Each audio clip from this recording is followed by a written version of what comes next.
সবার থেকে আমরা ট্যাক্স আদায় করতে পারি না। যখনই আপনারা দেখবেন যে কেউ অনেক বেশি ক্ষমতা প্রয়োগ করছে, বুঝতে হবে যে আসলে উনি আইন কানুন মানে না। যারা ট্যাক্স ফাঁকি দিয়েছেন এবং তাদেরকে আমরা মূলত বড় আকারে টার্গেট করেছি যে আমরা এখনো ইনডাইরেক্ট ট্যাক্স অনেক বেশি, যেটা সভ্য দেশের লক্ষণ নয়। অন্যদিকে ট্যাক্স কালেকশনও বাড়াতে হবে। আমাদের সবচেয়ে বড় প্রবলেম হচ্ছে গভর্নেন্স ইস্যু প্রতিটা জায়গাতেই।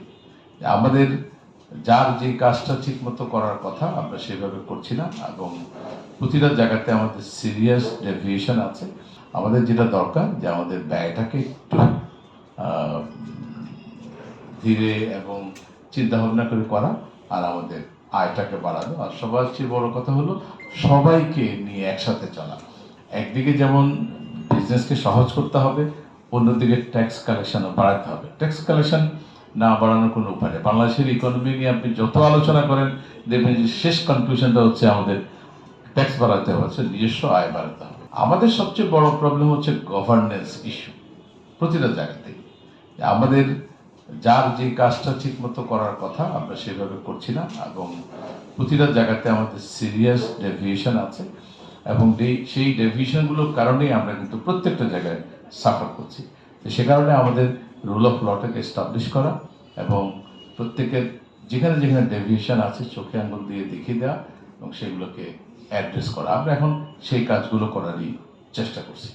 আমাদের এবারের বাজেট আমরা যেটা দেখতে পাবেন, একটা সিগন্যাল পাবেন যে আমরা একটু সহনীয় করার চেষ্টা করছি। আবার কিছু কিছু জায়গায় দেখবেন যে আমাদের একটু হার্শ মেজার নিতে হচ্ছে রেভিনিউ কালেকশন বাড়ানোর জন্য, এবং সেটার আমরা কিছুটা বিকল্প কিছু উপায় হয়তো দিব, যাতে করে এটা ট্যাক্স পেয়াররা লং টার্মে এর বেনিফিটটা ক্যারি আউট করতে পারে। এই ধরনের কিছু মেজার আমরা নিব। আর সবচেয়ে বড় কথা হচ্ছে আইন কানুনগুলোর সঠিক প্রয়োগ করা, যাতে করে মানুষ অহেতুক হ্যারাসমেন্টের শিকার না হয়।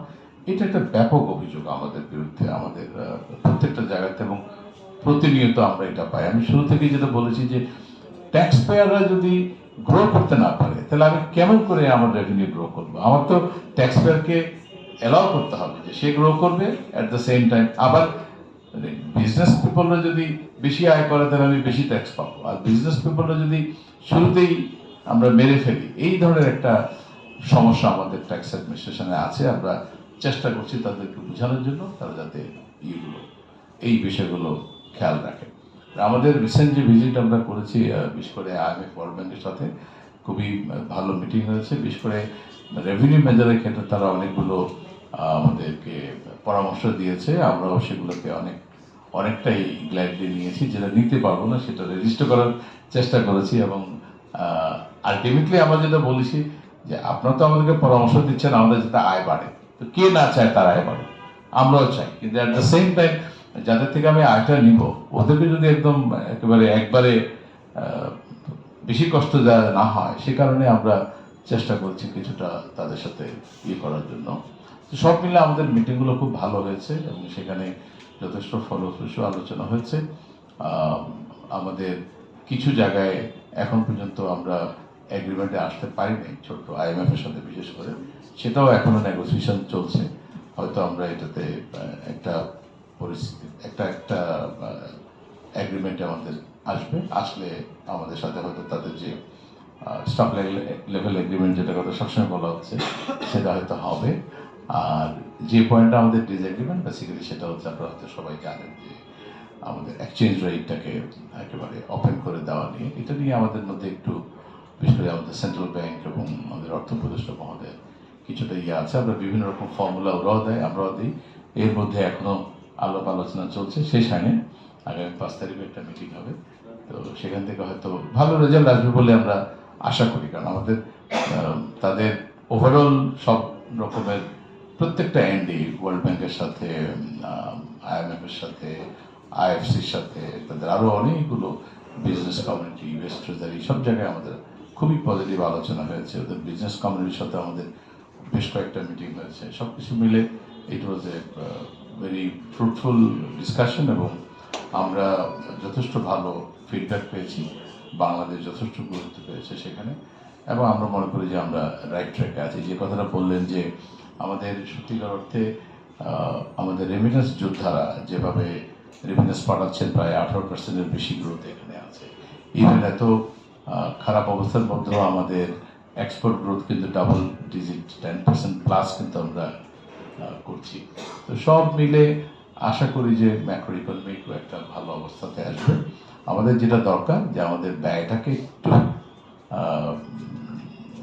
ধীরে এবং চিন্তা ভাবনা করে করা, আর আমাদের আয়টাকে বাড়ানো, আর সবার চেয়ে বড় কথা হলো সবাইকে নিয়ে একসাথে চলা।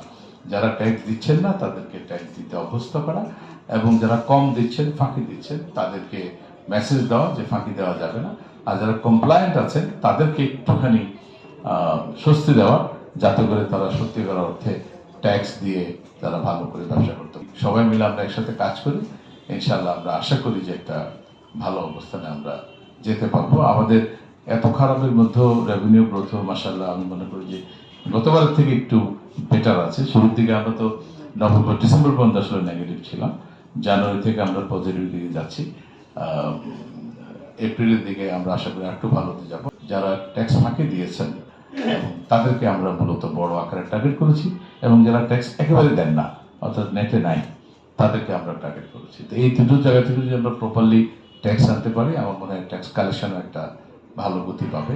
সাধারণ ট্যাক্স পেয়াররা যে কমপ্লেন করে যে ট্যাক্স দিতেই পারছি না, অনেক কঠিন, কঠিন নিয়মকানুন লাগবে না, কারণ আমার সিস্টেমের মধ্যে নিয়মকানুন সব দেওয়া আছে। আপনি শুধু ইনফরমেশন দিবেন, অটোমেটিক্যালি ট্যাক্স কালেকশন ক্যালকুলেশন হয়ে যাবে, তাহলে ভুল হওয়ার সম্ভাবনাটা কম।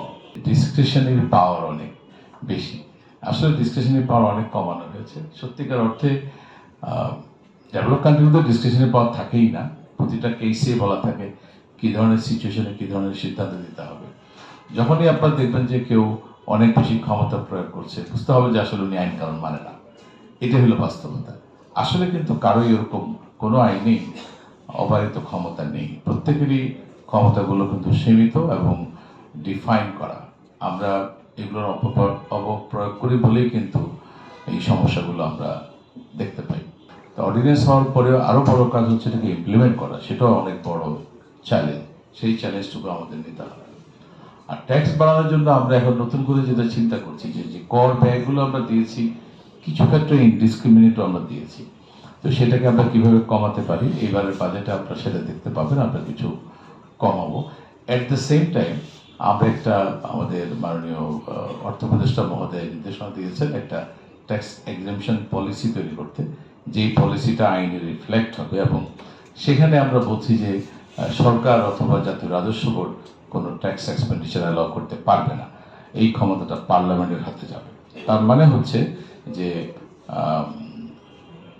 কারোর সাথে একটু ভালো সম্পর্ক আছে অথবা একটু ভালো মতো কনভিন্স করতে পারলাম আর আমি একটা এক্সামশন পেয়ে গেলাম, এই রাস্তাটাও কিন্তু সামনের দিকে খুব কঠিন হয়ে যাবে। আমরা সেই ধরনের পলিসির দিকেও আমরা যাচ্ছি। আর অটোমেশনের ক্ষেত্রে আমরা যে কাজগুলো করার চেষ্টা করেছি, যেমন বন্ডের ক্ষেত্রে আমরা ফুল অটোমেশনে চলে গিয়েছি। আমাদের সিঙ্গেল উইন্ডোতে আমরা অটোমেশন চালু করেছি, বেশি দিন হয় নাই, এর মধ্যে প্রায় 1,70,000 সার্টিফিকেট লাইসেন্স পারমিট কিন্তু এই সিঙ্গেল উইন্ডো প্ল্যাটফর্ম থেকে ফেসলেসলি ইস্যু হয়েছে। তার মানে জনগণ যারা আমাদের এক্সপোর্টার এবং ইম্পোর্টার তারা কিন্তু অনলাইনে অ্যাপ্লাই করেছেন, অনলাইনে ডেলিভারি পেয়েছেন। আমরা বন্ডের ক্ষেত্রে যেটা বললেন যে central bonded house, partial bonded house, এই জায়গাগুলোতেও আমরা নতুন করে ফ্যাসিলিটি করছি, ইভেন ফ্রি ইকোনমিক জোন, এই ধরনের ফ্যাসিলিটিগুলোতেও আমরা যাচ্ছি, এবং এগুলো যদি আমরা করি তাহলে আমরা মনে করি যে আমাদের দেশে যে বিজনেস প্রমোট করা এবং ট্রেডকে ফ্যাসিলিটেট করা, আমরা সেই ধরনের রোলগুলাই এখন নেওয়ার চেষ্টা করছি। আমরা যদি বেশি পরিমাণ ঋণ করি, আমাদের খরচ যদি বড় করি এবং সেই খরচ যদি গনি মিয়ার মতো ঋণ করে হয়, তাহলে গনি মিয়া যেরকম সমস্যায় পড়বে, বাংলাদেশ রাষ্ট্র নামক গনি মিয়া একই সমস্যা পড়বে। আমাদের অবশ্যই আমাদের ব্যয়ের সাথে আমাদের আয়ের সামঞ্জস্য থাকতে হবে, যাতে করে আমরা আমাদের ঋণের বোঝা না বাড়াই এবং পরবর্তী প্রজন্মের উপর যাতে ঋণের বোঝাটা সেভাবে না বাড়ে।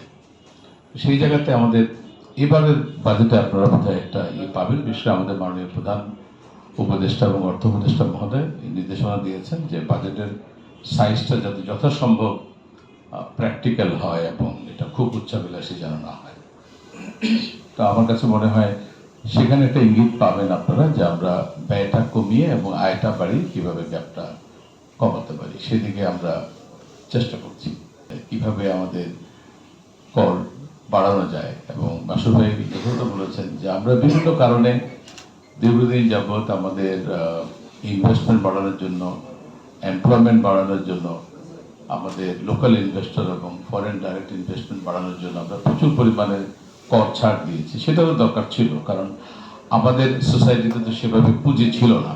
ফলে আমরা বাইরে থেকে পুঁজি এনেছি এবং পুঁজি এনে আমাদের শিল্পায়ন এবং আমাদের কর্মসংস্থানটাকে তৈরি করতে হয়েছে। কিন্তু এখন বোধহয় আমাদের নতুন করে ভাবতে হবে যে আমাদের যে ট্যাক্স এক্সপেন্ডিচারের পরিমাণ এত বেশি এবং আমাদের টোটাল ট্যাক্স কালেকশনের পরিমাণ এত কম যে আমাদের দেশের যে ডিমান্ড, বিশেষ করে অপারেশনাল এবং যেটা ইনভেস্টমেন্টের কথা যেটা বললেন, যে এই ডিমান্ড মিট করার মতো রেভিনিউ আমরা আর্ন করতে পারছি না। এবং স্বাভাবিক ইনভেস্টমেন্টের ব্যাপারে বলেছেন যে আমরা যে প্রজেক্টগুলো নেই সেখানে প্রায়োরিটি প্রজেক্ট আমরা নেই কিনা, সবচেয়ে গুরুত্বপূর্ণ কাজটা করি কিনা, আমাদের প্রতিটা খরচ সঠিকভাবে আমরা করতে পারি কিনা, সেগুলো নিয়েও জনগণ প্রশ্ন তোলে যে আমরা হয়তো এইসব জায়গায় আরেকটু সচেতন হলে বাজেটের সাইজটা একটু ছোট হতে পারে এবং প্রায়োরিটি জায়গায় যদি আমরা খরচ করতে পারি তাহলে রেজাল্ট আরও অনেক ভালো হয়। ট্যাক্সের ক্ষেত্রে যেটা বললেন যে আমরা এখনও ইনডাইরেক্ট ট্যাক্স অনেক বেশি, যেটা সভ্য দেশের লক্ষণ নয়। এবং আমরা যদি সভ্য হতে চাই, সভ্য দেশগুলো যেভাবে ডাইরেক্ট ট্যাক্স থেকে ট্যাক্স আদায় করে সেটাই হওয়া উচিত। আমরা কিন্তু সেখান থেকে এখনও অনেক অনেক দূরে। আবার আমাদের ডাইরেক্ট ট্যাক্স কালেকশন বা ইনডাইরেক্ট সব মিলিয়ে রাজস্ব কালেকশনের কথা যদি বলি, যে এই ট্যাক্সটা তো জনগণে দিয়েছে, এটা তো আর অন্য কোথাও থেকে আসে নাই। আমরা 1972 সালে 166 কোটি টাকা আমাদের টোটাল রেভিনিউ কালেকশন ছিল, আর গত বছর আমরা আদায় করছি 3,62,000 কোটি টাকা। তাহলে এই 166 কোটি টাকা যখন 3,62,000 কোটি টাকা হলো, তার মানে কি দেশের জনগণই এই ট্যাক্সটা দিয়েছে, ট্যাক্সের কালেকশন বেড়েছে। বাট তারপরেও আমরা বলি যেটা এনাফ না, আমাদের যে পরিমাণ ট্যাক্স হওয়ার কথা সেভাবে এনাফ রেভিনিউ আমরা আদায় করতে পারছি না। আমাদের করের হার আশেপাশের আমাদের অন্যান্য যারা কম্পিটিং কান্ট্রি আছে তাদের সাথে প্রতিযোগিতা করতে গিয়ে আমাদের দেশকে একটা ভালো ইনভেস্টমেন্ট ডেস্টিনেশন করতে গিয়ে আমরা কিন্তু ট্যাক্সের হার অনেক কমিয়েছি। আমরা যদি পুরনো যারা একটু সিনিয়র আছেন, আপনি যদি পুরনো ফাইন্যান্সিয়ালগুলো দেখেন, দেখবেন যে এক সময় আমাদের ইন্ডিভিজুয়াল ট্যাক্সের এই বাংলাদেশে 70% পর্যন্ত ছিল মার্জিনাল ট্যাক্সের, সেটা এখন কমতে কমতে 25% এসে ঠেকেছে, আমরা মাত্র 30 করেছি। এখন যদি আপনি ইউরোপের কান্ট্রিতে যান, দেখবেন যে 45+ হচ্ছে তাদের ইনকাম ট্যাক্সে। আমরা সেখান থেকে অনেক কমিয়ে দিয়েছি। আবার সবচেয়ে বড় প্রবলেম যেটা হয়েছে যে যেহেতু সবার থেকে আমরা ট্যাক্স আদায় করতে পারি না, নেটটা আমাদের ওয়াইড না এবং প্রচুর পরিমাণে কর ফাঁকি হয়, ফলে আমরা যখনই কোনো মেজার নিতে যাই এটা সবচেয়ে বেশি বিপদে পড়ে কমপ্লায়েন্ট ট্যাক্স পেয়াররা। এটা হচ্ছে সবচেয়ে বড় অসুবিধা।